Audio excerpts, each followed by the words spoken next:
Et la sécheresse, on en parle justement avec notre invitée Emma Aziza. Bonjour, merci d'être venue nous voir sur le plateau de France Info. Vous êtes hydrologue, fondatrice de Mayan. C'est un centre de recherche appliqué sur l'adaptation climatique. On le voit, la France est totalement en situation de sécheresse partout. Les préfectures annoncent des restrictions d'eau. Est-ce qu'il faut voir dans cet épisode un épisode isolé ou est-ce qu'il va falloir s'habituer dans la durée à vivre la sécheresse en France ?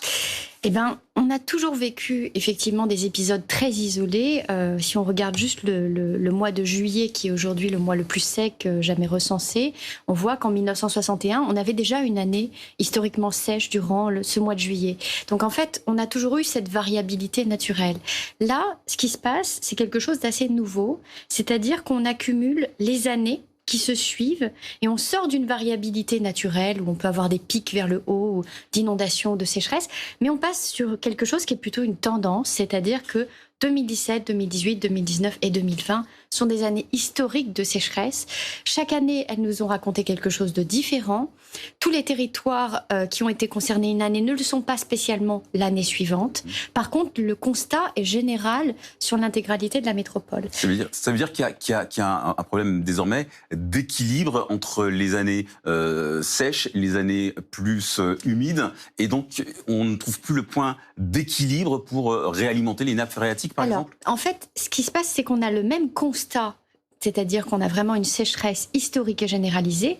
Par contre, on n'a pas toujours les mêmes causes. Et donc, les années précédentes, on a vraiment eu d'excellentes recharges des nappes phréatiques l'hiver, voire même excédentaires. Et donc, on est habitué à être un pays très tempéré, à avoir près de 512 milliards de mètres cubes d'eau qui tombent sur le sol. Donc, c'est quelque chose, en fin de compte, qui ne semblait pas nous poser problème. On regardait l'Espagne ou le Portugal d'un peu loin. La Belgique, qui se retrouve aujourd'hui encore dans un état de sécheresse sévère, de la même manière, est un pays humide. Sauf que là, cette année, pourquoi elle est si particulière ? Et c'est pour ça qu'on pouvait voir cette sécheresse arriver dès le mois de mars-avril, parce qu'en fait, on n'a pas eu de recharge dans l'hiver. Donc en fait, entre janvier et avril, il a quasiment pas plu en France. Et puis vous rajoutez à ça un mois de mai historiquement chaud, un mois de juin avec une canicule, et on sait très bien que ces canicules, c'est une forme de sèche-cheveux sur les territoires qui va générer une évaporation massive, et on arrive aujourd'hui au mois de juillet avec un mois de juillet totalement quasiment sec. On a eu 8 mm de pluie, 8 litres d'eau par mètre carré, c'est-à-dire rien. Donc on arrive à une situation de crise. Alors, je l'ai dit, les préfectures annoncent des restrictions d'eau un peu partout sur le territoire. Mais ce que vous nous dites, c'est que peut-être que les autorités s'y prennent un petit peu trop tard, non ?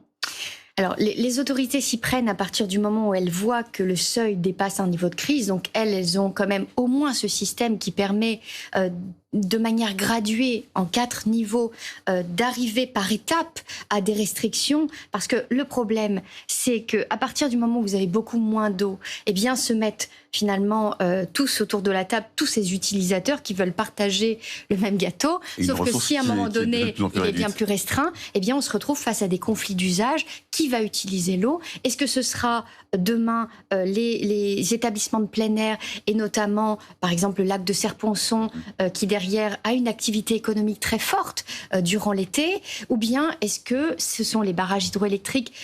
À la base, le lac de Serponçon, c'est surtout un barrage qui permet justement de générer cette hydroélectricité. Ou bien est-ce que ce sont les agriculteurs en aval qui, eux, ont besoin d'eau ? Donc en fait, on se retrouve face à tous ces utilisateurs. Et c'est ça le problème de gestion de crise, c'est qu'à un moment donné, on a une seule ressource et on a trop de gens autour. Et en plus, comme elle est moindre, elle est en plus dégradée. Donc ça pose d'autres problèmes. Comment est-ce qu'il va falloir qu'on adapte notre consommation à cette situation qui, apparemment, risque de durer dans les années qui viennent ?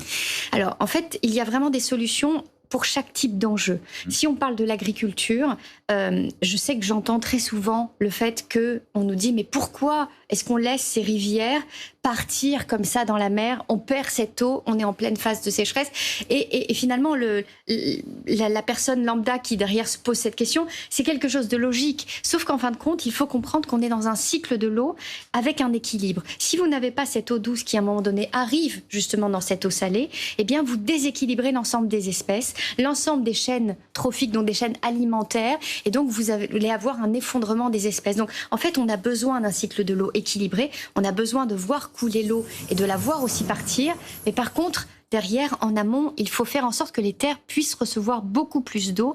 Et ça, il y a l'agroforesterie, il y a le fait de planter des haies, il y a le fait de recouvrir les sols. Il existe énormément de solutions. Ça, c'est pour l'agriculture. Ensuite, on a les villes. Oui, dans les villes, on parle de plus en plus d'une nouvelle politique de recyclage de l'eau, des eaux usées, par exemple. Est-ce que ce serait quelque chose qu'on pourrait envisager? Alors oui, alors pareil, on n'est pas tous égaux. Par exemple, Paris a deux systèmes d'eau, un non potable pour les rues et pour finalement la gestion de la ville, et puis un potable. Donc en fait, on voit que suivant l'historique et la manière dont on a amené l'eau dans les villes, on va être plus ou moins exposé ou pas. En tous les cas, ce qui est sûr, c'est qu'il va falloir massivement végétaliser les villes, les transformer dans ce que l'on appelle l'albédo. Vous savez, c'est cette couleur, notamment qu'on les toits, parce que c'est la manière dont finalement va réfléchir le soleil qui va avoir plus ou moins d'incidence sur les températures et sur ce que l'on appelle ces îlots de chaleur. C'est un petit peu comme si vous mettiez sous cloche les villes. Et donc, en fin de compte, on étouffe beaucoup plus parce qu'on a 10 degrés de plus qu'en périphérie. Donc, c'est sur toutes ces actions qu'il va falloir agir parce qu'il y a la question des sécheresses, il y a la question des canicules et donc tout nous atteint à un moment donné. Et puis tout se cumule